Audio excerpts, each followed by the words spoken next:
কি হয়েছে তোমার? হ্যাঁ, বলবা তো কি হয়েছে?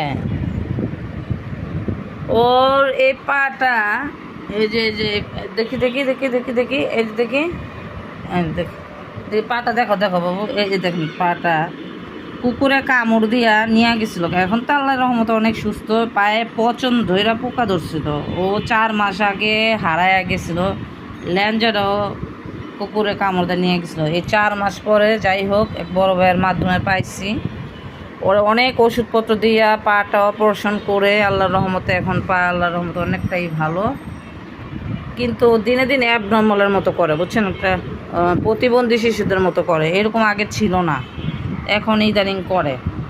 ওই আমার হাতে কামড় মারছিল, আমার ভ্যাকসিনও নিতে হয়েছে। একদিক দিয়ে ভ্যাকসিন নিছি, আরেক দিক দিয়ে ওর সেবা করছি। ওর ড্রেসিং করাতে হইতো আর কি, এই অবস্থা। ওর ইদারিং একেবারে না, ও এরকম করে এই ওষুধের পাওয়ারগুলো থেকে প্রতিবন্ধীদের মতো করে আর কি। ও আগে এরকম ছিল না। এই ওষুধ থেকে ওঠার পরে আর এই 4টা মাস আমার কাছ থেকে দূরে থাকার পরে ও কেমন যেন একটা অ্যাবনর্মাল টাইপের হয়ে গেছে। তো যাক, সবাই দোয়া করবেন ওর জন্য, আল্লাহ যেন ওরা সুস্থ করে।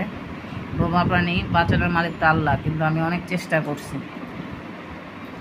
সবাই দোয়া করবেন ওর জন্য।